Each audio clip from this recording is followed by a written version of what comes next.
And start the recording. You should now see something that says start recording, and my audio sounds fine. Yes. All right, so I'm going to do a countdown. Let me start a timer. I know sounds dorky, but I'm going to start a timer on my watch just so we have some semblance of a structure. Actually, it's 1 o'clock. We're just going to call it 1 o'clock. So we're going to do a countdown. Five, four, three, two, one. Hello, and thanks for joining us here on the Liberty and Stuff podcast. I'm your host, Paul Shin. Hi, everybody. And I have a guest here, and I'd like my guest to introduce himself, and then we'll start the podcast. Well, my name is Kdo Podus Kong, CEO, president, and founder of Kdo Corp BCF. Um, I also run a variety of different side businesses. True libertarian.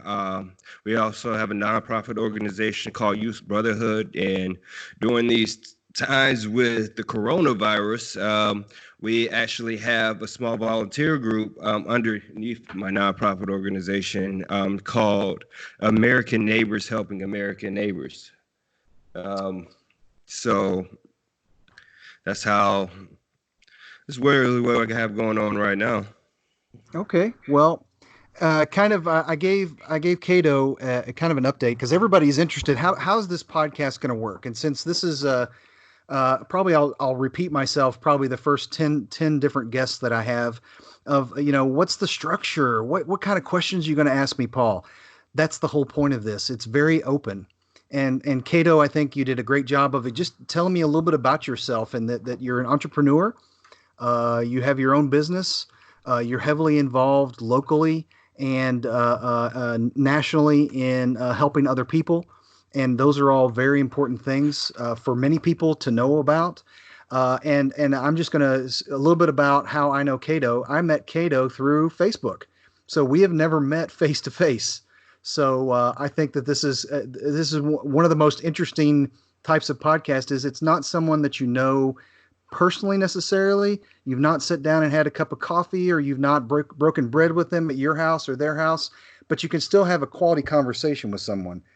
And so I'm going to go ahead, and the rules of this podcast are simple. I ask one question, and after I ask that one question, we just kind of go on from there. So in today's environment, Cato, what is the most important thing that you get up in the morning and think about? Well, in the recent current events, especially with this whole coronavirus pandemic going on, I would have to say that people are losing their jobs, layoffs. Some people are thinking it's a hoax, but it's definitely not a hoax. With with the whole thing from China, where they're actually getting better and their economy is rising back up, and America is still haven't reached its climax yet. I know we're over probably 1,100 cases in Georgia at the moment right now.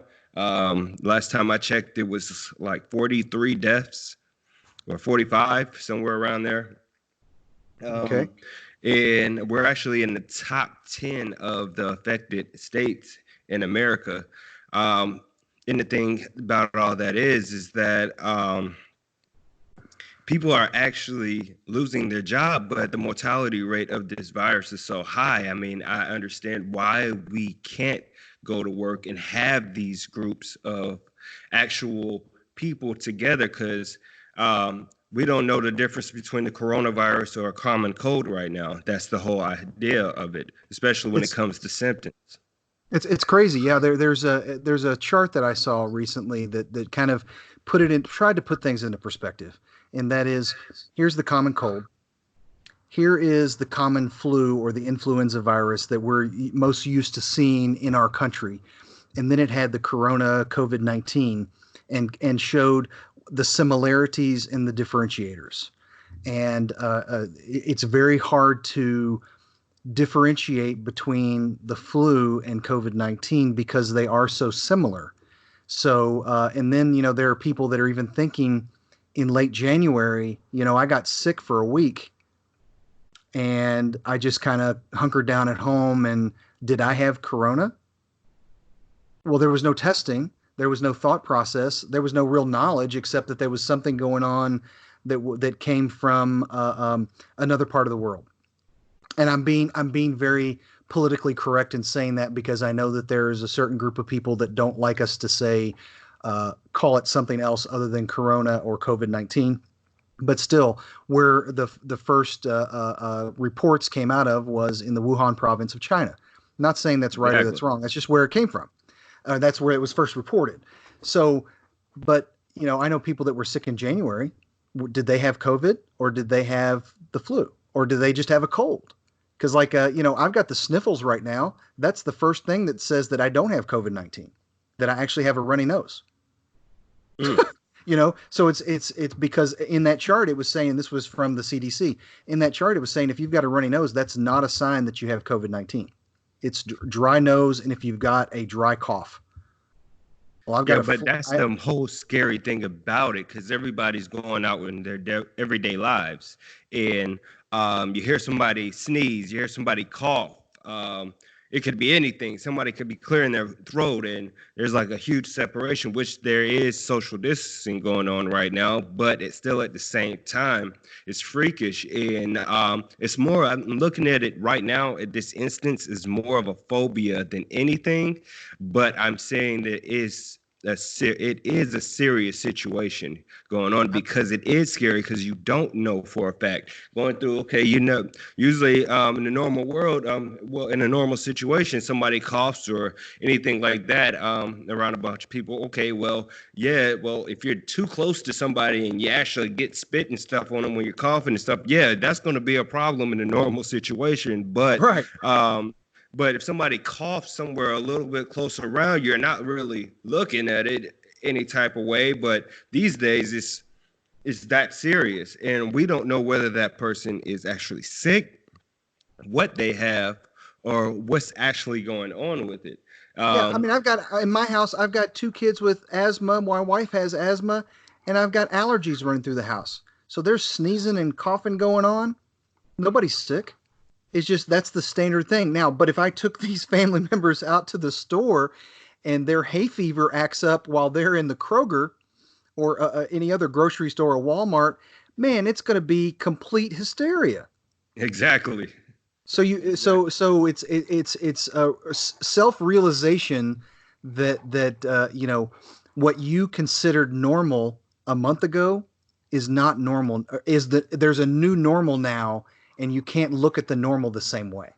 Exactly. And the whole like me personally, I'm gonna tell you the truth. I mean, I actually have a repetition of actually going and buy things. I keep a certain amount of things every week. When if it comes to, I actually still go to an outside gun range Mhm. now. A lot of gun ranges in Georgia are closed, Yeah. but I still actually go to an outside gun range. It's in the woods. Mhm. It's my own personal deserted location, but That's nice. yeah, Nothing wrong with that. yeah, it's in the woods. We have a lot of wooded areas in Georgia, so it's pretty safe. We have our what you call it, our distant laws from any population, zoning laws Right. of any populations down here in Georgia anyway. So it fits the description of inside of those borderlines. But at that, even down to ammo, to food, to toilet paper, if you can find it, it's very scarce. But I usually stay in a nice quantity of Yeah. anything, because here's the funny thing. Here's how funny this happened. The media freaked everyone out about stocking up. They bought all the toilet paper. Now, the people that weren't freaking out over this pandemic and just trying to get toilet paper as normal couldn't get toilet paper. Right. Now, here's the funny thing about it. Next time toilet paper came on the shelves, the people that wasn't freaking out went and bought a lot more toilet paper, because the people that are freaking out, because so they wouldn't have to go to the store and not be able to buy toilet paper. So it is a vicious cycle. It's a vicious cycle. And then, because of the work that I am in, I'm not going to get specific on the company I work for, but in the industry I'm in, I sell big machines. And those big machines are sold to every company involved in every part of the supply chain right now, dealing with food, dealing with paper products, and dealing with water and beverage. Guess what? The supply chain is in place. We have enough to last us quite a long time.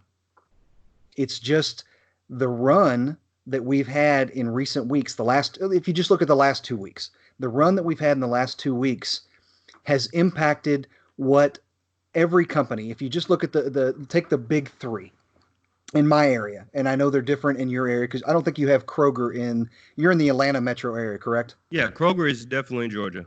Okay, so you have the same three big players. There's Walmart, there's Target, and there is Kroger. Their Hmm. supply chain is still in place, but it's based on their localized acceptability of sales. So when there is a bump in sales, they go back to their supply chain, go back to their distribution centers and say, hey, we need more because we've actually gone out of this quicker. So they're getting things on a faster basis, but now the supply chain is moving so much faster to get it to them. Now it has to slow back down again. So they Mm. have the things in place, and then the vendors they buy from, whether it's Coca-Cola for a drink, or whether it's Stouffer's or Marie Callender's for a chicken pot pie, or whether it's Georgia Pacific for paper products for Charmin. Um, they then are going to them and they're saying, well, we'll just increase our supply chain to get it to you faster, and then you can get it to your. So that's not the need. It's this again, the hysterical buying habits of the public. And I use this term loosely, but I mean it. The sensationalism from the news, and I use the term sensationalism from mainstream media, has caused the lemmings to go nuts, because that's what I'm seeing is everybody's response to watching mainstream media is causing this to be worse than it needs to be. Exactly. If you turned Well, off, if you turned off mainstream media and just started watching Tiger King on Netflix, this world would be so much better. well, here's the funny thing. Um, Going back to what you were saying about how these different businesses are, well, supply and trying to figure out the exact supply and demand right now. It's well, the type of business I'm in business development. Okay. So I help people start off businesses. I go by clients. I'm not wide enough to handle more than 35 clients at a time, but basically, if you wanted to start a business, I would take whatever you wanted to do, and basically make sure you have the correct permits, licenses, just to do that business. And on part of it is marketing and marketing or branding that business, which tells me I need to make you selling little baby turtles look like a sea monster. So Right. basically, and I create, Exactly. yeah. So that's what I do, and I study the demographics of that area, that your audience that you're selling into, or the demand in that area. So I'm very well aware of the situation that they're going through at this time. But like the people that my clients right now, I talked to them. We had a conference. Because we had to have a conference call. We basically just had a call on the phone where everybody just kind of called and grouped up. And Mhm. but well, I had some options on the table where they could stay open because some of them were in the food industry. Mhm. Some of them had no market for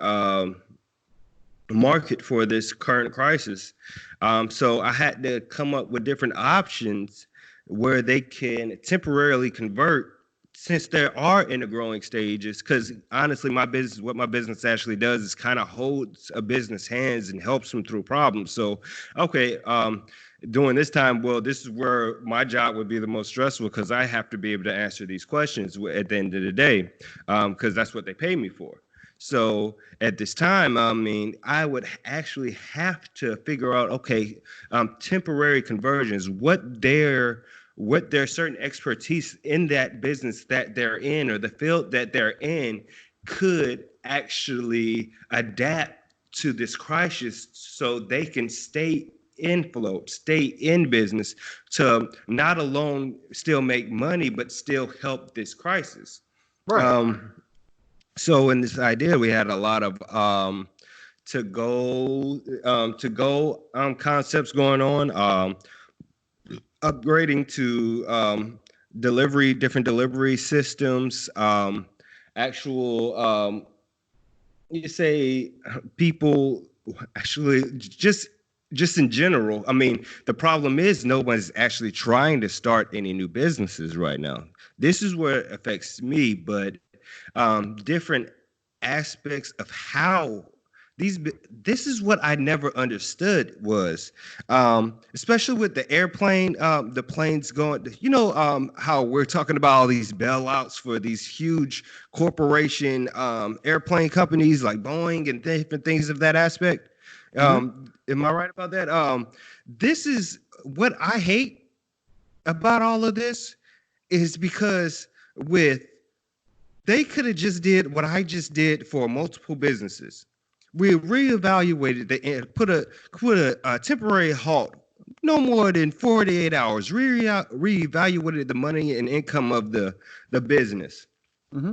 Okay, Absolutely. and reformed or platformed or redemographed the situation to not actually keep paying for the same things you were paying for that you're not going to be getting money for, so you're not going to get a return investment. Why didn't you take a halt? Like, here's how I would have approached the airline situation. Okay, so say you're not going to, okay, you can't go there. You can't structure there. Okay, fine. You should have just shut down the whole airline program completely, straight flat. There's an automatic, every business had an automatic halt. Uh, if they don't, they're idiots. If there's not an automatic halt situation, I mean, you might lose a little, you might gain a little. It doesn't matter. But there's everyone has an automatic halt situation where, okay, well, we would have to. It could have took a week, especially depending on how big it is. But there shouldn't take no more than a week. There, where okay, whatever current customers or things that you have going on, okay, you have a government memorandum that says, okay, you cannot do this anymore. Now, at that point, you have no choice but to stop. So at that point of stopping, you reconfigure your options. Now, you look at what type of airline services you can provide. What would we be spending money to have a return investment on? Now, if you're not going to be using planes, okay, put those things in a bunker somewhere. All right. Exactly. And wait, stop trying to upgrade them. Wait until, okay, there's certain maintenance, but you don't have to do much maintenance on things that you're not using. So if you stop trying to use things and trying to stop doing things at a global scale, because here's the whole idea. Yeah. So, okay, in an airline company, okay, you have a certain amount of planes you do a regular maintenance on, or a certain amount of things that you upkeep on. Now, at this point, all right, if there's no urgent matter, things could be put at a halt. Money did not have to be spent. They're hurting their sales by keep going and chasing money that's not going to be there. Now, I understand that, but I have a real issue with the fact that they did not put themselves at a halt and reconfigure what income. Okay, even because they do things for the government. Okay, why not have the government use if you can't go there and you can't go there, why not configure how many planes you can, how many areas, locations that you're going to be able to fly or able to get people to. Configure the estimate of people that actually go to these areas. What is your on average the just reestablish your business in a small way effect. Reestablish how many people you can get to certain travel places. How many planes you're going to be using to get to those places. Now invest that money to the point of return. Now you're not going to be making as much money as you were, but you're not going to be spending the amount of money you were in the beginning at in the first down place anyway. So That's me. I mean, it's like you're not hurting. You can still hold your money. You might have a 2-3 week window where you have to make the money from the income you have. You will make the money back from the income you lost from shutting things down, but you would still have a current steady income of profit.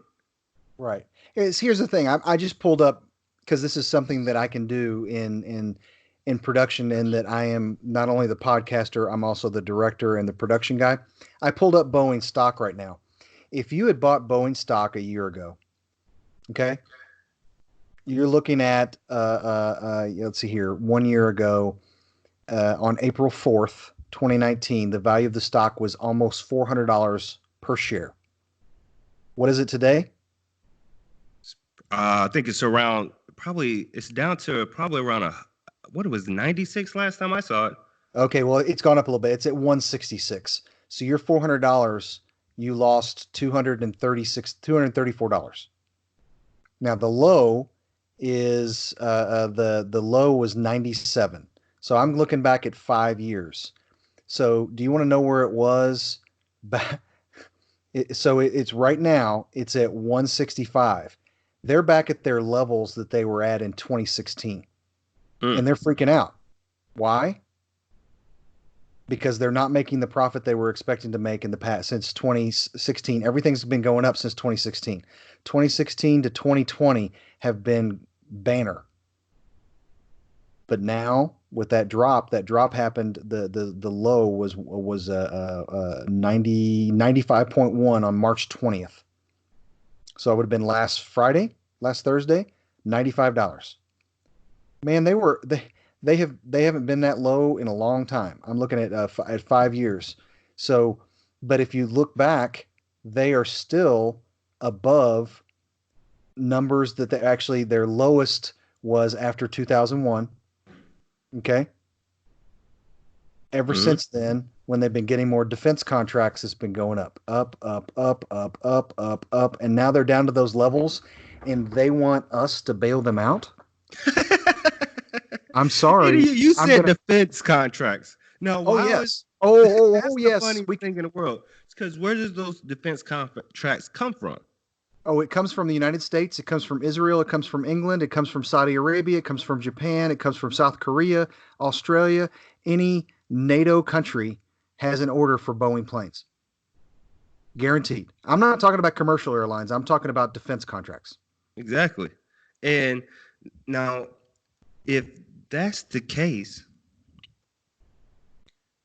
why not? If you're doing different defense contracts with out of country, that has nothing to do with America. But it has to do with their bottom line.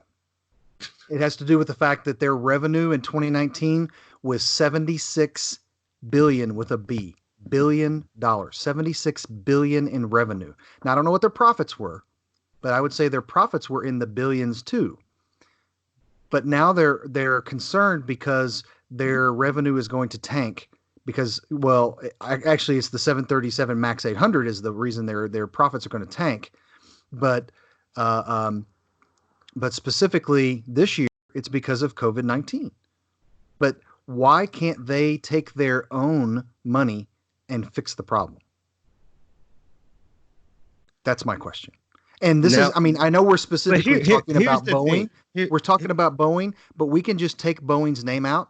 I can pull up any company Exactly. and But say the here's the same thing thing. with Boeing.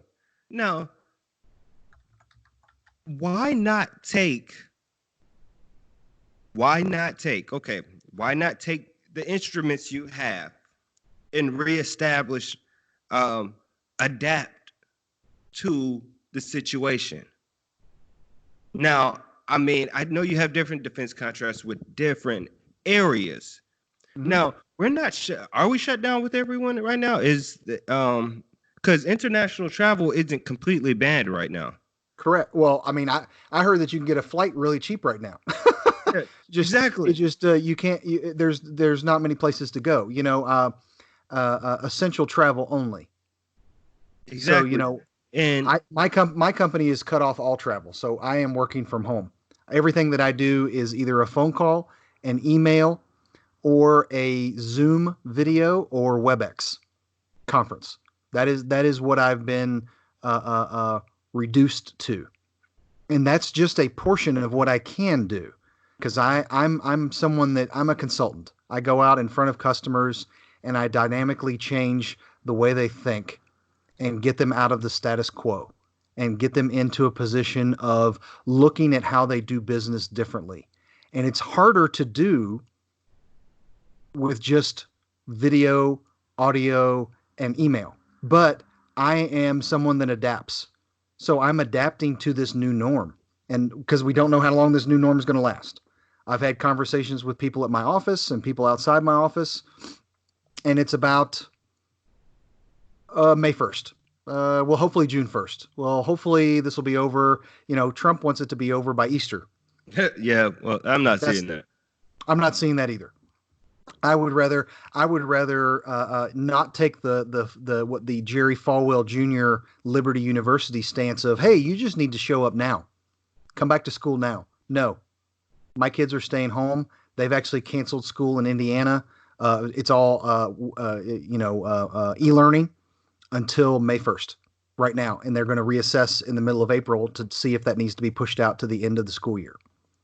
And I applaud Governor Holcomb for that. It's about the only thing I can applaud him for right now is wanting to keep the state and the citizens of the state safe. So I applaud him for that. I really do. But that's about the only thing I can applaud him for. Um, got a lot of problems with him. Which anybody in government, nobody Yeah, sees eye to eye with everything that they do. But I but don't those either. are those are things that this new norm that we're living in, whether we're talking about a company specifically or companies in general. You brought up something about being that you're in business development with these smaller companies, and I think that's a very you have a vital role right now in what you do in helping them, because what if they're solely brick and mortar and they have a website just letting people know that they have a brick and mortar space? Could they be retooled for certain items to become e-commerce? Could they? I don't know. That could be that's something that I always think of is, can you retool what you do it better and easier?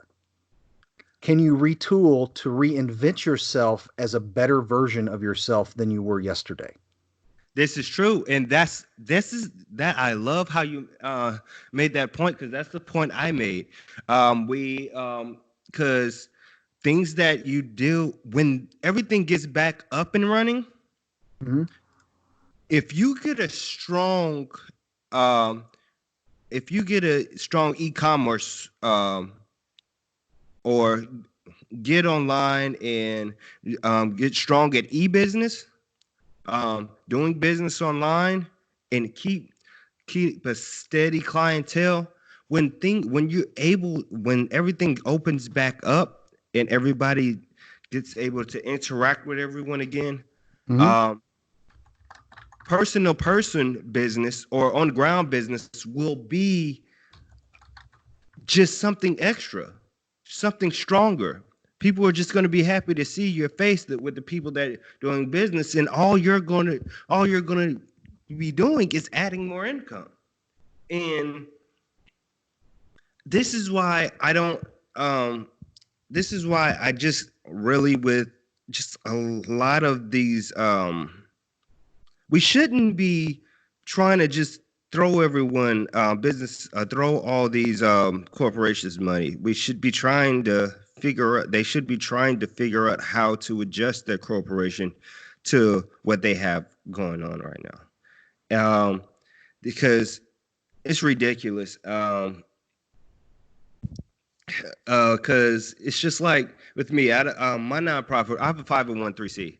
Mm-hmm. In my nonprofit, we don't accept government income.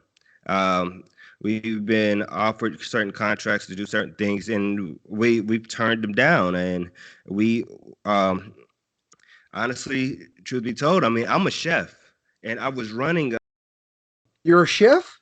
a chef. Yes, I'm a chef. That's how I support income for my nonprofit organization. I actually create my own recipes and everything like that, and and I have my own store. So, um, and we were doing good business. And I had to shut that down because of COVID-19. COVID-19, and I mean, and I had to let some people go, and Oh, um, man. yeah, so it It's was got to be really hard. It's got to be yeah, hard. it was sad. And all the income I made from that went straight to my nonprofit organization. Mm-hmm. So, but I always liked to cook. I mean, it was something I loved to do. So I was wondering, it was like, cause I mean, I'm not even gonna lie. The money looked good. The contracts with the government, that money looks good. But honestly, in that contract, I know firsthand in that contract they are going to want you, they're just looking at it as wanting you to be able to help them when they're being able to use your business to do things for them. You know, the situation with GM Motors, that they Well, took rights from, well, the GM Motors and Telsa, and hold up, it wasn't Telsa, who else was it? well, It the was big three shut down, but Ford and Fiat FCA yeah, are looking to retool for respirators, yes, where exactly, and they GM is use not. them. Yeah, GM is not. what was it? I can't remember the act they said, but the Patriot, but the Production Act. Um, they used the Production Act to take hold of these companies to do that, but I mean, well, it's said that they just willingly did it, so they didn't have to enforce anything. But at the same time, that's the same thing they can do with nonprofit organizations if they accept these contracts. You see what I'm saying? It's a Defense Production Act. Defense Production Act. Yeah, well, Yeah. I forgot defense, but but like yes, Well, but we call it the Defense Production Act, but the Defense Production Act came about in the 1940s or 1930s and 1940s because of World War II, and that's where all these companies retooled to make. That's where Rosie the Riveter came from.